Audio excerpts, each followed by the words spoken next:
Hello. It's good to see you all. Boy, this is scary. I'm going to put this a little further away. Can you still hear me? Okay. Have a seat.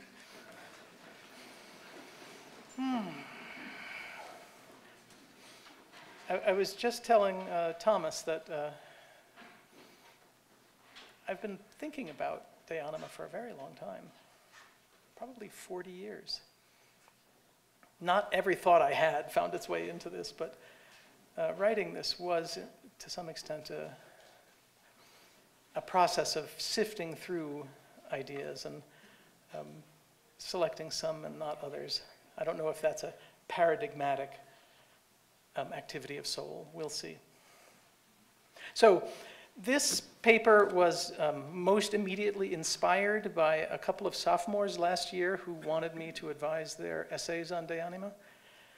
And both of them were interested in the role of fantasia. So in order to consolidate efforts, we decided just to meet as a little reading group and read passages of the text and discuss them. And we had a wonderful time. I have no idea what essays came out of those, but I enjoyed the conversations.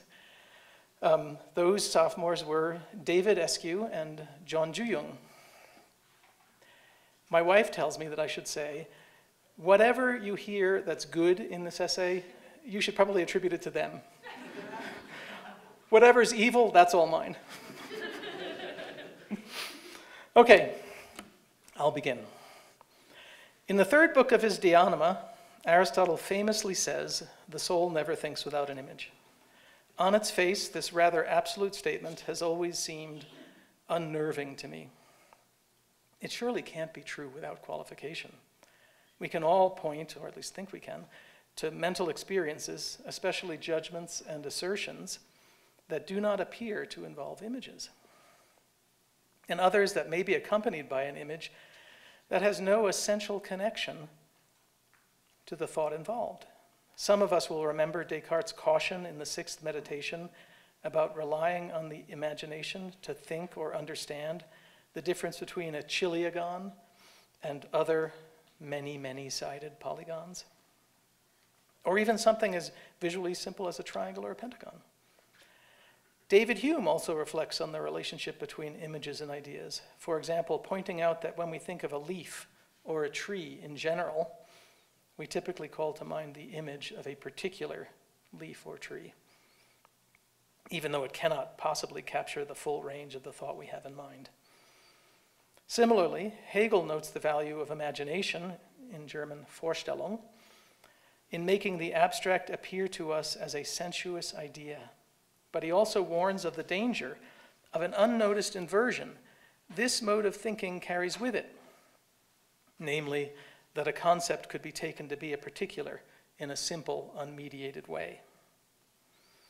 He contrasts this with thinking that operates propositionally, though even here thinking depends on signs and symbols, words, if you will, and their mediated character may demand some sort of reckoning from us. And I'm sure all of you heard in that last remark that an idea could be taken to be a particular, an echo of what Socrates often chides us with in Plato's dialogues, namely our easy assumption that an idea or a form, the Greek eidos, guarantees the integrity of our thinking. For the Socratic Platonic forms are indeed particular, even as they are also universal. I could remind you of the history of this line of thinking among medieval theologians, but perhaps you've already caught my drift. The relation of thinking to images and the mental power of imagining is not an isolated question. It has a long, complicated history. I will not resolve all of the paradoxes the role of the imagination in thinking entails, perhaps not even any of them. I'm more interested in thinking through the full richness of Aristotle's peculiar remark about thinking in images, and the way it appears to run in contrast not merely to common sense, but also to traditional philosophical opinion. To do this will entail clarifying the context of the remark in terms of his overall account of thinking, and especially the distinction between active and passive mind, but also his account of sensation and its relation to its objects. Beyond this, I will pursue the trail of Aristotle's thought into the broader sphere of his physics and metaphysics, and finally his political thinking. And don't be alarmed if you catch me relying on comparisons and affiliations to the political and metaphysical thought of Plato. I hesitate, by the way, to use the phrase the metaphysical thought of Plato for a few reasons, and the least of them may be that he doesn't use language like that. To be clear, neither does Aristotle, though the tradition that followed him did. But they do both speak of philosophical projects that leave the world of sensible beings behind, and this is what may justify my use of a rough and ready phrase like metaphysical thought. The key terms I'm interested in are hypothesis and analogy. In my view, Aristotle is often, perhaps even primarily, a hypothetical or a conditional thinker. Let me explain what I mean by referring to his physics and how the opening chapter strikes me. And I'm going to give a slightly exaggerated synopsis of the passage. So there will be plenty for you to disagree with me about later. He begins with a reflection on the conditions under which an account of nature, what we might call a logos of physis, is possible. As I'm sure many of you will recall, he begins by distinguishing the basic shape of such a logos. He says, in any subject of which there are principles, causes, and elements, a scientific approach must begin with these. Now, perhaps this seems obvious. What are principles other than beginnings? If we are to attain scientific knowledge of such a subject, he tells us, we must get clear on what these principles are. But what, finally, does he mean by this? I think he means that if a science of nature is even possible, and if there are principles of nature, we must begin by determining the principles that will organize the subject. I stress the if in this statement, even though Aristotle doesn't. Let me explain why. The recurring theme of the physics is the inadequacy of the work of prior natural scientists, or what I might call prior physiologists, people like Empedocles, Anaximander, Parmenides, and I think above all, Democritus. The term physiologist is a bit of a grab bag, as none of these people would we recognize as a physicist in the modern sense, and Aristotle means to show us ways in which they've fallen short of the name even for him. What I hope to hear in this term is merely that they have offered to give a logos of physis. I could spend a great deal of time and space discussing the nuances of these two terms, but I'll save that for another occasion. For my present purposes, it is enough to recognize that these predecessors did not succeed in giving a credible account of nature, as Aristotle has it, because they failed to get clear on the principles, causes, and elements. In some sense, there has been no fully scientific account of nature prior to Aristotle because of this. We see here the condition of a successful account of nature. It must first clarify the logos it will give in terms of principles, causes, and elements. Thus, speaking in an exaggerated way, I might attribute to Aristotle this statement: if you believe a physiology is possible, you must first explain what it is to give an account of nature and be prepared for the implications of this belief. Aristotle goes on to assure us that the natural way to approach nature, pun intended, goes from what is more intelligible and clear to us to what is more intelligible and clear simply. What does this mean? Nature appears to us in misleading ways, feigning clarity and intelligibility when it is really all jumbled up and hiding its deepest, simplest truths in the guise of ideas that appear utterly paradoxical at first glance. This seems to be an inevitable consequence, I think, of the changeability of nature, what medieval scholars sometimes refer to as changeable being. I might instead describe it as what we ought to expect from the world of becoming. The world as it appears to us every minute of every day constantly changes, and natural things come to be and pass away before our eyes. Is there anything that doesn't change? Can there be a science of things that do not stay the same? I trust you all can hear the echo of Socrates' account of being and becoming from the allegory of the sun in the Republic. For now, we might make a first response to these questions, that at least the logos of nature is unchanging, even if the thing it addresses itself to constantly changes, if it is based on clearly articulated principles, causes, and elements. Even if the objects change, the account of them must stand still. A scientific account cannot continually change. More importantly, our account must discover what is clear and intelligible in itself under the false appearance of intelligibility the natural world initially presents us. What does it mean to cut through this false appearance of intelligibility? We can guess that it will involve saying something strange, even paradoxical. And looking to the end of the physics, we see what this looks like, namely, that an account of nature is incomplete until it has recognized the necessity of something unchanging.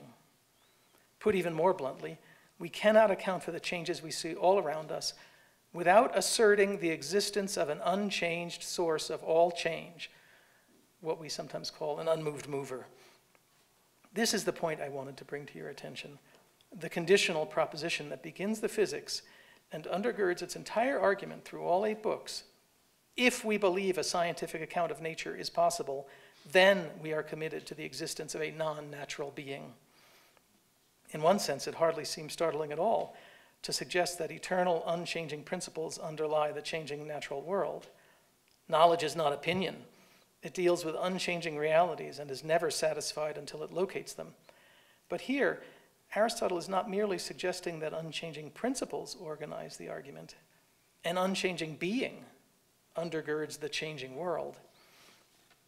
As it happens, Democritus suggested something similar, namely an unchanging body, or bodies.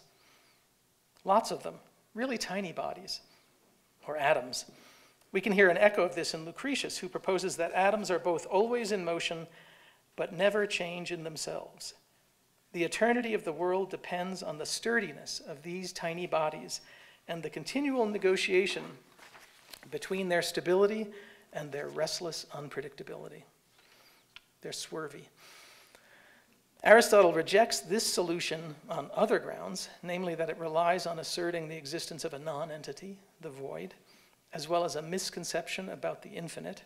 He also sees a failure to account for the continuity inherent in change. We might add our own suspicion that the atomism of Democritus and his successors can't account for itself and its principles. An account is not made of atoms or void. Nor can it be true without compromising its own fundamental principles, the atoms themselves. This is a subject I can't do justice to this evening, but I heartily recommend it to any of you who may be curious about it. Accost me in the coffee shop one day and I can rant about it for hours.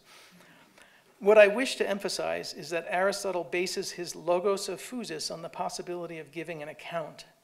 In contrast to an atomistic account, nothing about Aristotle's physics calls into question the very existence of an account. On the other hand, it follows a trajectory that can seem extravagant to us. We might say that the science of nature is not complete until it deduces the existence of something beyond nature, something that it lacks the tools to give a compelling account of. And yet this is the consequence of our accepting the initial condition from Book 1, Chapter 1, namely that a logos of physis is possible.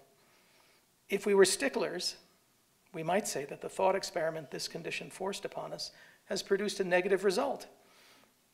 A science of nature may not be possible on the understanding of the condition of a logos to the extent that it can't close with itself by confining its reflection to nature. Or we might instead conclude that a feature of giving accounts has been revealed here, namely that they inevitably reach beyond themselves and the limits of their subject. Either way, we are still left with the same result. If you think a logos of physis is possible, you have committed yourself to the assertion that an unmoved mover exists. If I may add one last observation to this reflection on the physics, it is that we should be reminded of similar motifs to be found in several of the Platonic dialogues. In the Gorgias, for example, Socrates argues with Polus about whether it is better to do injustice than to suffer it. This is the view Polus endorses, declaring that it is obvious to all and vaunting that anyone who disagrees must appear ridiculous in front of any audience. The nuance I hope we all remember from the dialogue is that Socrates does not prove the reverse statement, namely that it is better to suffer than to do injustice. Instead, he gets Polus to admit that he also shares Socrates' opinion that it is better to suffer. In effect, he manipulates prior commitments Polus cherishes to force this admission. How peculiar that Polus can be revealed to believe something so different from what he professes to believe. Similarly, we may not think we believe in an unmoved mover, or perhaps some invisible cosmic deity, and yet if we reflect on our belief that a logos of physis is possible, we can't seem to avoid asserting the existence of that unmoved mover. Aristotle hasn't proved it exists in any absolute sense, but he has shown why we might be loath to reject it. Now, finally, let me turn to De Anima. After what must have seemed like an overlong digression and hypothetical argument. Perhaps it may assuage any feelings of grievance by pointing out that Aristotle thinks an inquiry into soul properly belongs to a science of nature. And it's easy to see why. Living things are changeable things. They come to be and pass away, they grow, they eat and excrete, they move from place to place. What else but a physics could account for such things? And yet a lingering suspicion suggests that the soul might be another of those things that straddles a boundary. It is the animating principle, so to speak, within what we consider to be alive, but it may also be something that is somehow beyond the usual temporality of life. Immortal, if you will. If the soul is immortal, then it would seem to have an eternal aspect, and whatever is eternal may also, for that reason, be unchanging. This is not my primary concern this evening, but it is a question we may end up returning to. In fact, it would be strange for an account of soul to have nothing to say about immortality. For now, however, I will skip over Aristotle's discussion of the lower aspects of soul, the vegetative and locomotive, and focus on perception and the mind. In Book 3, Chapter 4, after raising the question of how thinking comes about, Aristotle makes the following statement. If, see, another if statement, if thinking is analogous to perceiving, think about that for a minute. If thinking is analogous to perceiving, then it is acted upon by the object of thinking, or by something similar. I want you to see that Aristotle introduces his fundamental account of thinking with an analogy to perception, and also as a hypothesis. If we believe thinking to be like perceiving, then certain consequences must follow. First, there must be a way in which the mind can be acted on, and second, there must be something that acts upon it.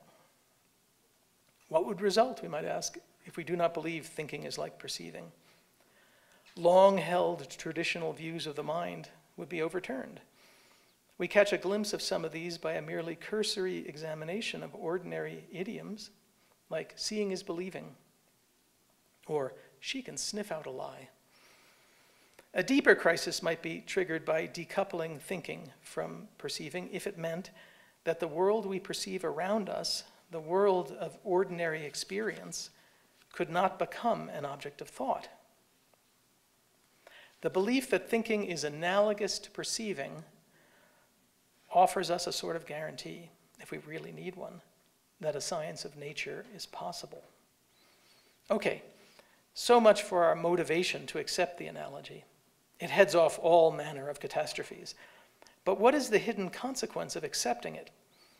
Is there some assertion as extravagant as the existence of an unmoved mover lurking off stage to be sprung upon us? I think the answer is yes and no. But before we get to that, let's review what Aristotle has to say about perception. First and foremost, he thinks it is a potentiality that must be actualized by something external to itself. In other words, it must be in some important way passive and in need of something else to bring it to actuality. There's a good deal of nuance in the precise way perception is potential, and the difference between the various senses, sight, smell, hearing, touch, taste. But we'll skip over the subtleties Aristotle provides. Instead, I will leap ahead to the final chapter of Book 3, where he offers, Book 2, where he offers us a general formula of perception. Perception is the reception of a perceptible form without the matter. In a fateful analogy, he compares this to the way in which sealing wax receives the impression of a signet ring. The form of the signet's outer surface lends its shape to the wax, and in so doing offers some assurance of the integrity or validity of the message it seals, but it withholds the gold or bronze that is the material of the ring. Such a simple, apparently straightforward image, a wax impression, and yet it conceals a little bit of complexity. If perception is really a reception of a form, does this mean the sense organ becomes the matter of a new substance actualized by this form? We've already seen that perception is potential, and it has an actuality towards which it tends if something external actualizes it. But if it is potential in the sense of matter to a form, we might well wonder why in seeing, for example, understood as the reception of the form of chair without the wood, this doesn't turn the eye into a chair. Since we know this doesn't happen, clearly some further distinctions are required. Unfortunately, Aristotle has none to offer.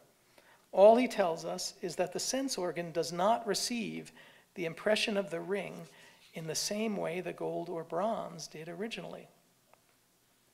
How does it receive it then? Now, I'm going to quote him. In each case, perception is affected by the thing having color or flavor or sound, but not as this particular, but as being this sort of thing, and as having a definition or proportion. Definition or proportion is my clumsy way to translate the word logos, which is Aristotle's attempt to describe what is distinctive about the receptivity of perception. One way to understand this would be to suppose that a chair is a particular kind of thing, or no, not a particular kind, a particular thing, in which we can distinguish between the matter and the form. It's an oak chair, not a maple chair, but they're both chairs by reason of their form. The two chairs are particulars, even though the form may be the same in both. By contrast, the eye, for example, does not see merely a particular, but rather notices things that would be common to many chairs, the wood, the color, the shape, etc. This is one way to smooth over the difficulty, but it may not be entirely satisfactory. On the one hand, it seems to distance perception from what we, perhaps naively, take to be a world of particular things. Do we merely perceive universal qualities that happen to come together here or there? Is the mere collocation of shape, color, and type of wood sufficient to account for our sense that we see this chair, or what Aristotle likes to describe as this one here? If we don't think it is, then once again we face the catastrophe that the world we live in is fundamentally unavailable to us, to the extent that we believe it to be populated by particular things. On the other hand, if it solves the problem, it may deny an element of perception we sometimes fancy we can detect. When I see something red, we may well want to say our eye becomes red. When we smell the aroma of garlic or coffee, we may feel that our nose itself has become fragrant. If my friend sees a cardinal fly past him and I glance into his eye, I may see a reflection of the cardinal's red feathers. Should I deny that his eye has somehow become red? Now, I don't mean any of this as a refutation of Aristotle's argument. I merely want to point out that we need to make some decisions about resolving what appear to be paradoxes. I don't believe that they're irresolvable, but the resolutions available to us will have consequences. For example, let it be the case that what I take to be a world of particulars is really only the blending of various universal qualities detectable by sense and variegated in space and time, It costs me what may be the comforting illusion that I am surrounded by particular things. And perhaps I tell myself that if I could give a sufficiently detailed account of all the qualities that converge in this chair, I'd be able to assert as a simple fact that this convergence in this place and time is unique. And what more could one want from a particular than an assurance that it is unique and different from all other particulars? This sounds like a wish shrouded in the mystery of some sort of infinite task, but perhaps it is sufficient to let us feel at home in the world. And we gain the not insignificant advantage that the connection between perceiving and thinking is that much closer insofar as it is composed of a definition or proportion. Remember my crappy translation of logos. Now let me turn to Aristotle's account of thinking. We noted above that it is built on a hypothetical analogy. If we believe thinking to be like perceiving, then we ought to be able to read a passive and an active element in it. The challenges we face in trying to describe the operation of thinking are rather greater than in the case of perception, where the primary problem was articulating the sort of potentiality that must be true of each sense. Since this potentiality is actualized by something external to it. In other words, because the sense itself cannot be sensed, we only had to sort out the way in which it could be receptive of an external form.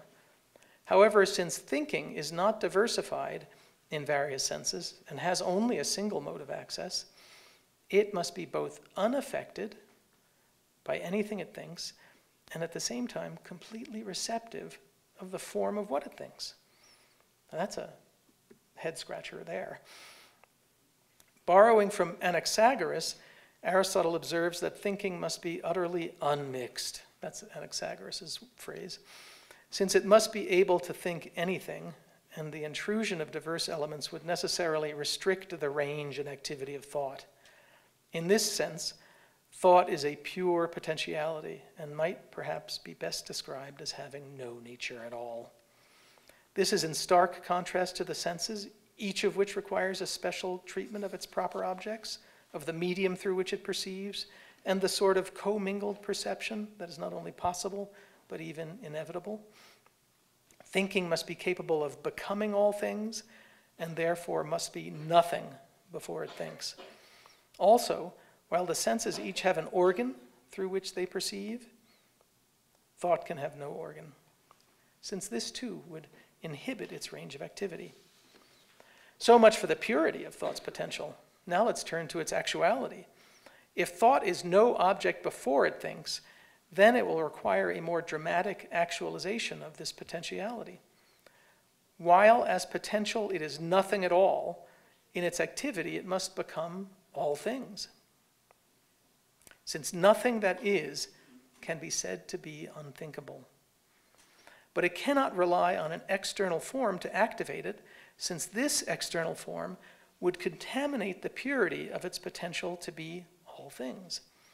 Instead, its activation must come from within thought itself, or, as Aristotle would say, there must be an active thought that makes the potential thought into all things. This makes the mind sound like a sealed unit, and yet the analogy to perception requires us to say about it that it is receptive. What then does it receive? The solution to receptivity across several senses in perception was to say that it received the form of the thing insofar, I love that phrase, insofar, as it is perceptible. Aristotle coins a phrase for this, the perceptible form, or the eidos aesthetikos. The analogy we've already agreed to requires us to coin a parallel phrase, the eidos noetikos, the intelligible or thinkable form. It's worth giving some thought to the meaning of these phrases.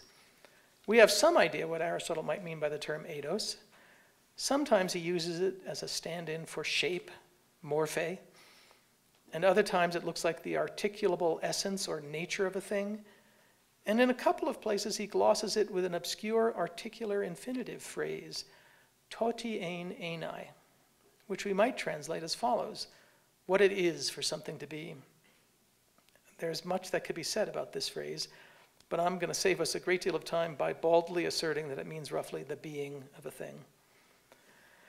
Now consider the implication of this understanding of eidos.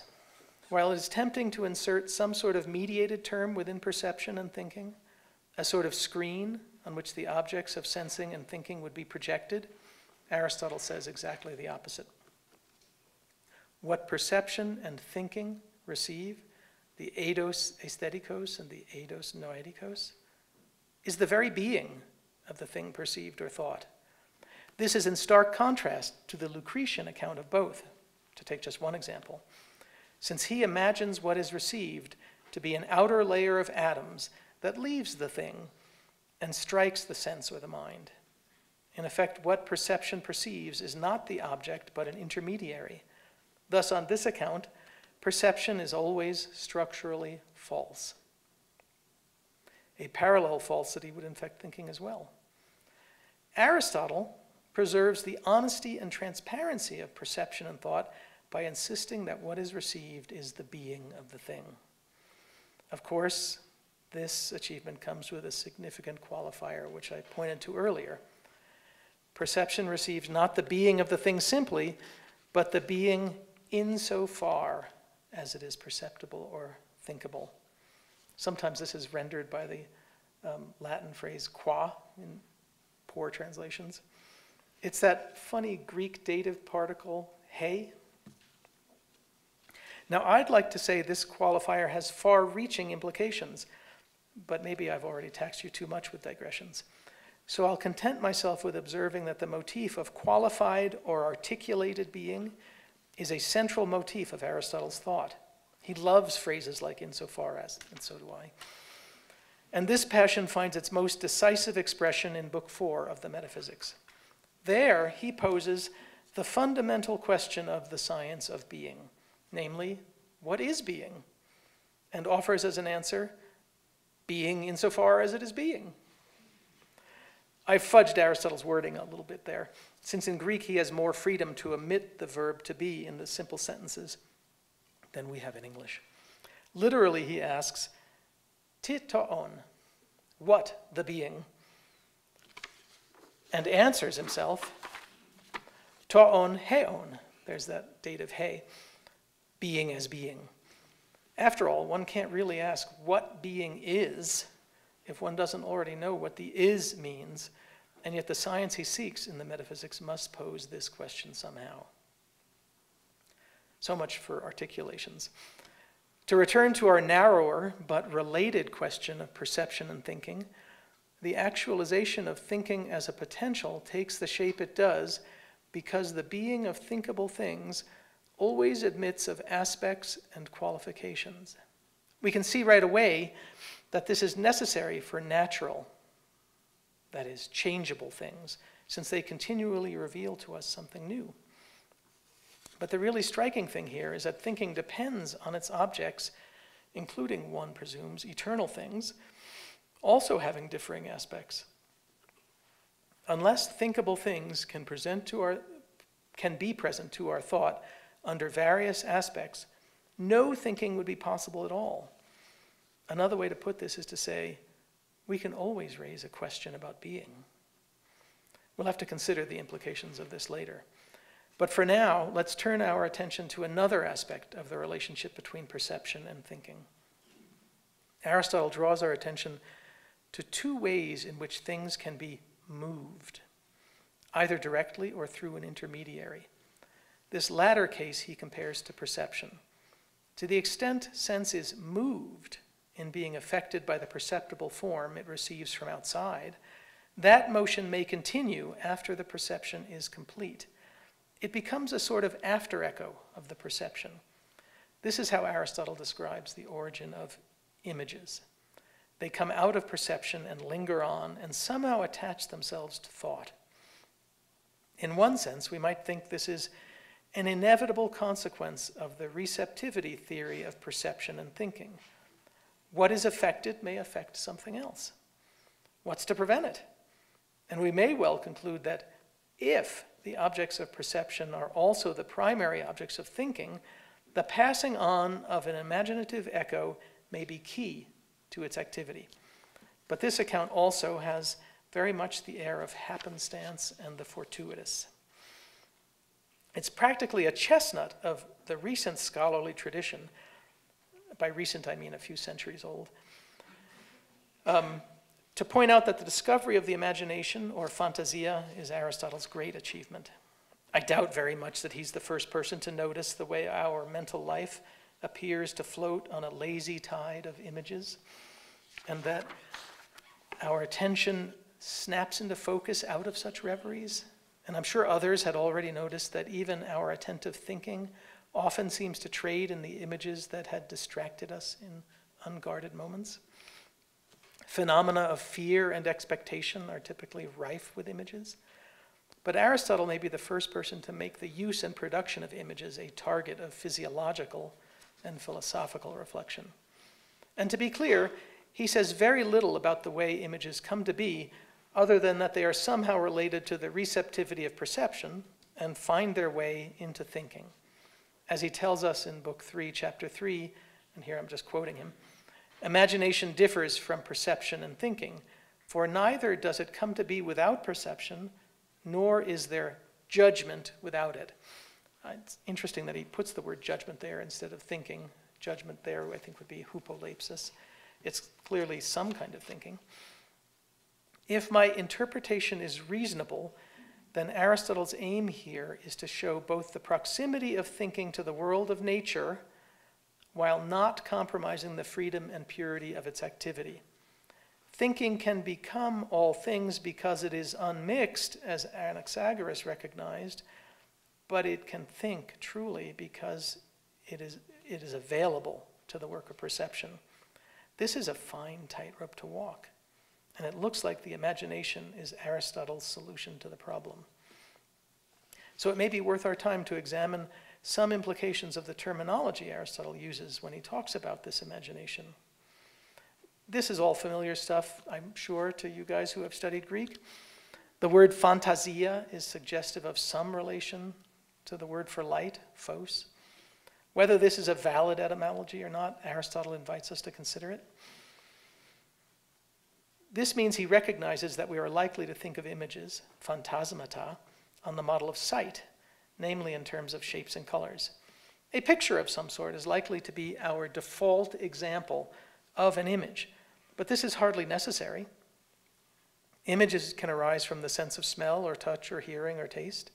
I'm confident we all have been drawn to think of some favorite memory by an aroma or the sound of a voice, or even the soupçon of a flavor we've tasted before. If this is easy to see in the case of memories as an occasion, it's maybe more difficult to see how thinking will make use of residual effects of these sentences. The aroma of lasagna may remind us of dinners spent with a grandparent, but we may wonder how thinking will make use of such a stimulus. But perhaps we shouldn't assume that thinking will direct its attention to the image itself, whatever form it may take, even a visual one. A second aspect of this terminology is the way verbs and nouns are linked. The name for the faculty of fantasia and its object, the phantasma, is structured like that of perception, aistasis, which has a cognate verb, aisthanesthai, and a related noun for the perceptible object, the aistema. Similarly, thinking can use the trio noein, noesis, noema, though Aristotle will call out other sets of terms for thinking depending on the context, like the hupolepsis I just mentioned. For now, I'd like to draw attention to the verb phantazein, which Aristotle doesn't make use of, but he appears to be thinking of the root of this verb, which is phaino, to make something appear, to bring to light, and so on. My point in drawing your attention to these patterns in Greek words is to suggest that it is no accident that vision is the privileged example of an image. In addition, if thinking can search things out or bring them to light, the imagination seems to be marked out as the vehicle for this, and a visual image may be the most appropriate metaphor for it. What is yet to be determined is exactly how thinking uses images. Are they currency or vocabulary of thinking? That is, does thinking formulate its thoughts out of materials drawn from an image? Or is the image something like an object, the target of thinking's activity? Or is it rather a sort of crosshairs to direct thinking to its real object? If we make the image, the phantasma, to be the object of thinking, the noema, then thinking will be restricted to focusing on imagination itself, and this seems too limiting. And if we take the image as the currency of thinking, then it will be limited again, this time to thoughts that can be articulated with references to objects of perception, either directly or through some sort of linguistic substitution. And finally, if we take the image as the crosshairs through which thinking takes aim at its object, it will be less limited than in the other two modes, but we may find it difficult to aim high enough to think about eternal things. As you can see, there aren't any easy choices here, though some combination of the three may succeed in describing our actual experience as thinkers. That is, we are most comfortable thinking about the world around us, the one sensation presents us with in nature or civic life, but we can also direct our thought to the heavens, even if awkwardly and with great effort. If we turn now to the passage I began my talk with, finally, that the soul never thinks without an image, and consider the context, we see that it concerns what I might call the practical business of ordinary life. Here, Aristotle speaks of pain and pleasure, pursuit and avoidance, the very stuff of practical reasoning. But it's also worth noticing that he couches this discussion in a more absolute account of knowledge, episteme, which might be translated as scientific knowledge, and reiterates what we've already seen, that this sort of thinking, when fully active, is the same as its object. Of course, the object here for Aristotle is a pragma, and the word pragma can refer to the generic object of any sort of thinking. But it also has echoes of the pragmatic or the political, the sort of deeds that civic life is made of. So perhaps it comes as no surprise that Aristotle's thoughts turn to pain and pleasure immediately after rehearsing once again the way potential and actualization work in thinking. Now, I'm going to give this passage a strong reading, so get ready to disagree with me about it later. The ever-presence of images to thinking makes the most sense in relation to practical thinking, and this is what Aristotle is pointing to in this passage. And he highlights this by juxtaposing it with the more standard general restatement of his analysis of potentiality and actuality in regard to knowledge as episteme. He then turns his attention to a comparison of images and perception as they function in relation to thinking, here referring to the thinking soul, or in Greek, he dianoetike psyche. For this soul, he tells us, phantasmata function like aisthemata. That is, images function like perceptions. This is the soul that figures things out, and Aristotle seems to suggest that the image reinforces the dependence of its thinking on perception and its objects. This is exactly what we might have expected when we sorted through the possible ways thinking might use images. The soul focused on the everyday experiences of civic life, I could say political life, does indeed limit itself to objects drawn from ordinary perceptions. Now, if I press on this line of thought for a moment, I might ask myself why Aristotle gives this relationship such prominence. It isn't much of a leap to suspect that he is thinking about how image-based thinking plays a decisive and often deceptive role in political life. If I'm right about this, it would not be a leap to suggest that he may also be thinking of the allegory of the cave in Plato's Republic. There, as I'm sure you recall, Socrates suggests to the two politically ambitious brothers, Glaucon and Adeimantus, that life in the city is dominated by false and empty images, and city dwellers are distracted from the true state of human affairs by them. A second group of citizens manipulates the empty images to keep the others cowed and in awe, but their thinking is no less distracted and empty, even though they can see that the images on the cave wall signify nothing.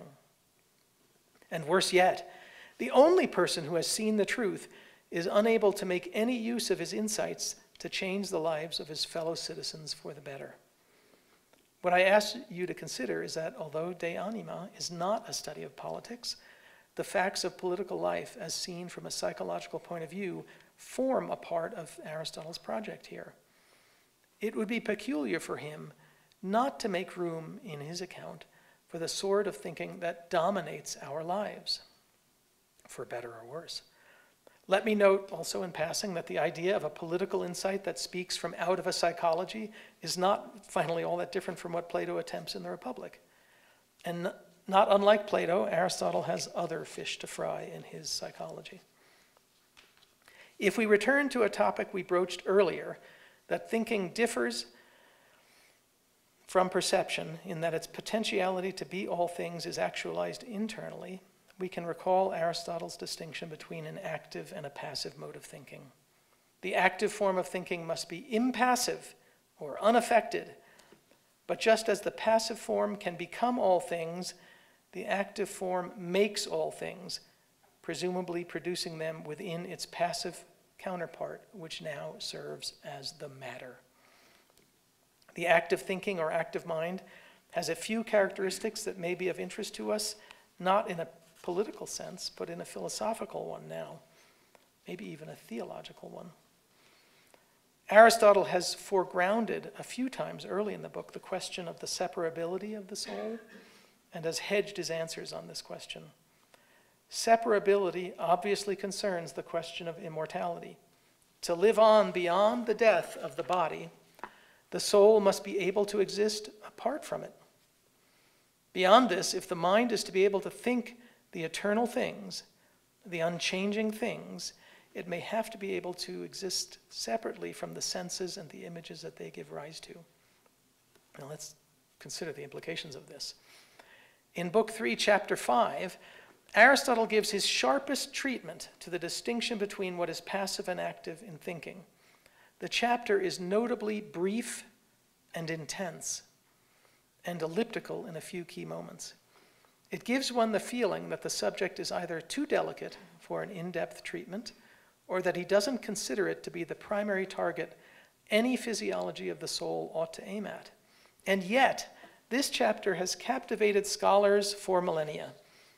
Drawing on an analogy, quote, to the whole of nature, that's the best analogy of all, he notes a distinction between the matter in every class of things and something else that is their cause and maker.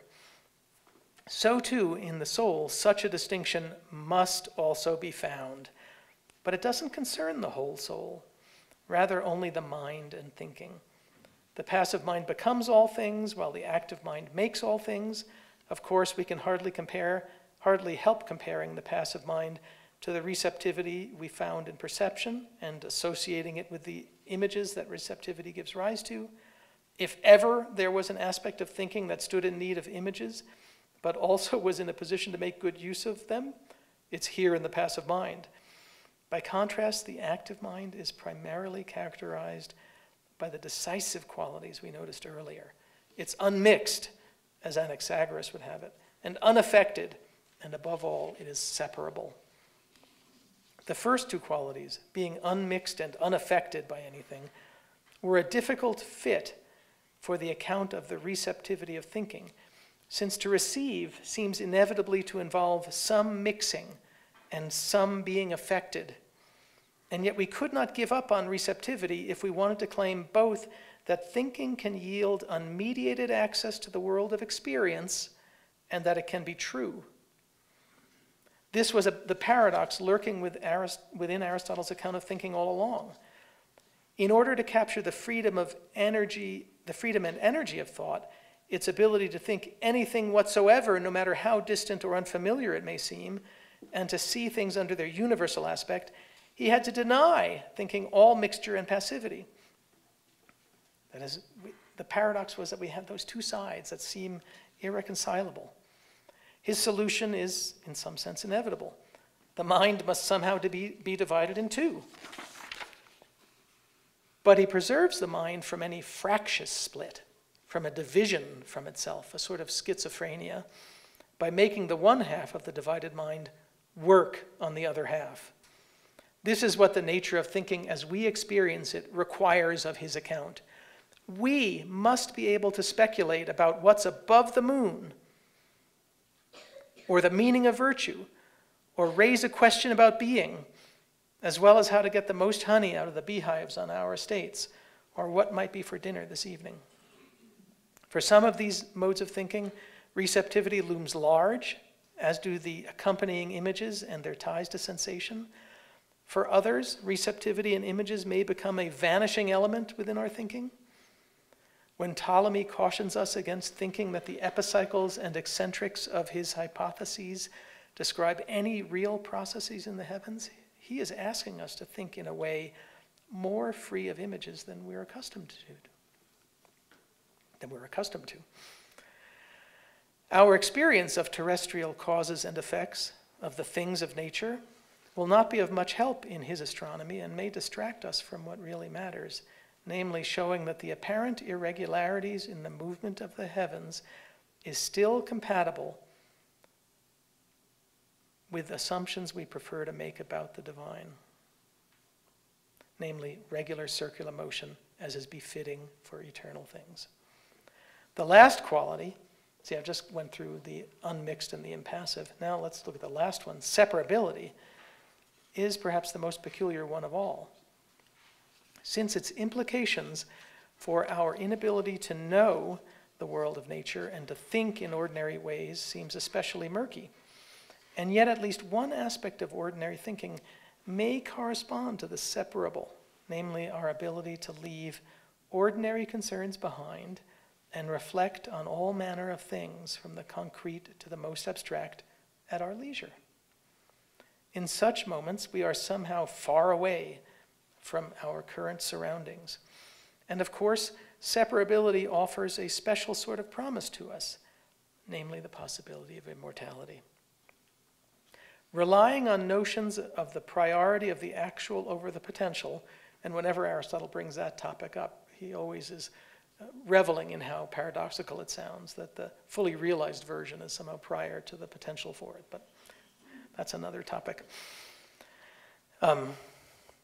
Relying on such notions, Aristotle is quick to seize upon this. He tells us, when separated, now I'm just quoting him, the mind is simply what it is, and this alone is immortal and deathless.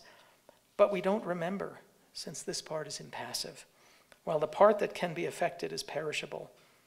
And without this, nothing thinks. Who knows what that last "this" refers to? Is it the perishable part, the imperishable part? Probably both. Worry about it later. In effect, he offers an answer to the question about immortality in the negative, it seems. There's something immortal present in us, something that plays a decisive role in all our thinking. But that immortal, purely active side of thinking preserves no memories. In the starkest possible sense, we have to say, the active mind that lives on after we die is not us. But I don't take this negative result as a complete rebuff from the gods, as one might fear. We ask the question about immortality because we sense something eternal within us. This is true about us, regardless of what we may yearn for in an afterlife. Also, Aristotle may be wrong in his judgment, but he hasn't given this answer to an ultimate question in an unmotivated way. We ended up here because we were striving to fathom the nature of the thinking that characterized our every moment of life, whether awake or asleep. We discovered the role of receptivity and perception, which connects us intimately to the world around us. And we saw the way our thinking made use of images to navigate everyday life in the city and the pitfalls to this dependence. And finally, what I haven't touched on just yet, the ever-present possibility that we might lift our thoughts from their dependence on images and perception in order to contemplate eternal things. We may not entirely succeed in this, and the effort required may be enormous. This is what Aristotle tells us. But for brief moments, we might just be able to think the way the gods do. In Book 12, Chapter 9 of the Metaphysics, in a much lengthier argument than he devoted to the activity and passivity of thinking in De Anima, There, apparently, such a discussion was appropriate. Aristotle tells us that what divine thinking is always, human thinking can achieve for brief periods. Here are his words. Just as the human mind, or that of composite things, is in one time, just as the human mind is in one time, so is thought itself by itself always and forever. This, of course, is the divine mind that thinks nothing but itself because it is pure activity, the impassive, separable mind we caught glimpses of in De Anima. I draw your attention to this passage now merely to suggest that the loss of immortality we seemed to suffer above is to some extent recompensed by an ability we find in ourselves to think, and thereby to live, just as the gods do. It's difficult, and may seem an impossibly distant prospect at times, but if we can extricate some part of ourselves from our dependence on the senses and the images that arise from them, Aristotle promises us no sort of immortality beyond this, that we can experience the life of the gods, if only briefly and at odd moments. Now, as I reflect on this peculiar result, I find myself wondering about the cost of seeking to think as the gods do. It seems to entail separating my thoughts from the images and sense objects that constitute the bulk of human experience. It feels like a call to a rather stark asceticism. Are the pleasures to be had in thinking as purely active mind, pleasures to be had only briefly and at great effort, worth more than those I find in the more limited, more passive, sensory and imagistic thinking all of us experience for much, if not all of our lives? I have not expected to pose this question to myself or to you. I didn't think this is where I was heading when I began this journey of writing this thing. I knew I was going to end up here when I walked up to the podium. And to be frank, I find it not a little unsettling. To be made aware of the limitations on my life and my thinking is in one sense a relief, especially if along the way I begin to recognize the political dangers my reliance on images and thought places me in, and to be shown what it would look like to fit what I know of my own experience as a thinking, sensing being into a larger whole, even a cosmic one. Surely this is worthwhile, even if it carries some disappointment with it. Perhaps I should conclude that the prospect of experiencing thought just as the gods do can serve for me, for most of us, as a comforting prospect. It doesn't need to be pursued at the cost of every other joy in life, but it may still define those joys as a sort of limit, and one that can be pursued once in my life, or more frequently, depending on my circumstances and abilities. Now let me return briefly to the opening remarks of my talk this evening, Aristotle's hypothetical method. I presented it to you as a mode of argument that allowed him to introduce us to what might appear to be extravagant ideas, without simply asserting them himself. In effect, he has drawn them from out of our own commitments. If we are committed to the idea of a science of nature, and we work out the principles and causes and elements of such a scientific undertaking, we should recognize the implications we have already committed ourselves to. Similarly, if we accept the idea that thinking is structured analogously to perception, as a receptive potentiality that must be actualized, we soon find an explanation for our yearning for immortality, as well as the capricious and sometimes dangerous character of civic life. These aren't Aristotle's theories or his claims. They belong to us, to the extent we accept his hypotheses. Perhaps we'd prefer to modify his hypotheses, and if we do, we'll surely find that we've committed ourselves to other distant implications, some of which may seem even more extravagant than the ones Aristotle has shown us. Thank you.